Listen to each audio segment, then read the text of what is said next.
संविधानના રચયિતા મહામાનવ Bharat Ratna doctor Baba Saheb આંબેડકરજીની જન્મ જયંતિ નિમિત્તે પુષ્પાંજલિ કરી અને ધન્યતા અનુભવી।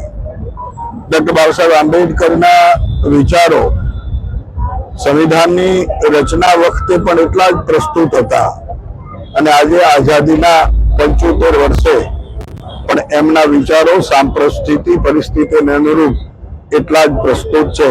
ત્યારે એ મહામાનવના ઋણમાંથી સમગ્ર દેશ ક્યારે મુક્ત થઈ શકે નહીં। ડોક્ટર બાબા સાહેબ આંબેડકરજીને સાચી અંજલિ અને ભાવાંજલિ।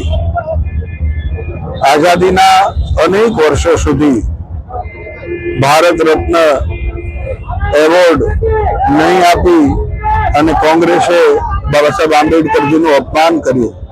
1991 માં યુપીસીની સરકારની અંદર ભારતીય જનતા પાર્ટીના સમર્થનથી બનેલી સરકારમાં સ્વર્ગસ્થ અટલ બિહારી વાજપેયીજીના અટલ પ્રયાસો થકી ડોક્ટર બાબા સાહેબ આંબેડકરજીને ભારત રત્ન એવોર્ડ આપી અને સન્માનિત કરવાનું કામ એ ભારતીય જનતા પાર્ટીના વિચારો થકી થયું।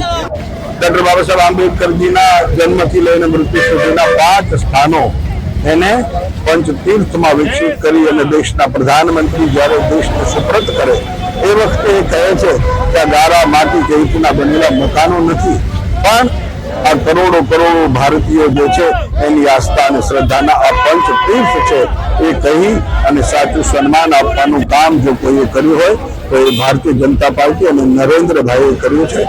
ત્યારે આજે ડોક્ટર બાબા સાહેબ આંબેડકરજીના ચરણોમાં સત વંદન નમન સાથે એમના વિચારો એમને આપેલા સંવિધાન થકી સમગ્ર દેશ જે છે એ એકતા અને અખંડિતતાના આધાર ઉપર ચાલે છે।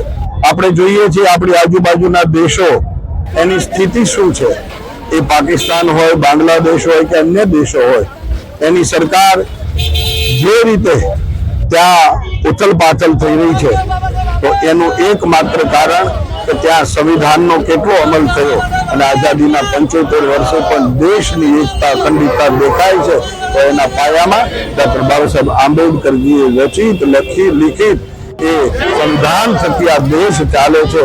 અને એટલા જ માટે અટલજીને કોઈએ પહેલા પૂછેલું કે તમે શેના આધાર ઉપર ચાલશો, ત્યારે અટલજી એવું કીધેલું કે મારી સરકાર એ ડોક્ટર બાબા સાહેબ આંબેડકરજીના એ સંવિધાન થકી ચાલશે। ગરીબો, શોષિતો, વંચિતો એના હક અને એને મળતા લાભો એની ચિંતા થકી ચાલશે। એટલે એ 7 વર્ષની અંદર બાબા સાહેબના સપનાને સાકાર જો કોઈએ કર્યા હોય તો એ ભારતીય જનતા પાર્ટીની સરકારો અને દેશના પ્રધાનમંત્રીએ કર્યા છે। ત્યારે આવો આપણે સૌ સાથે મળી અને આ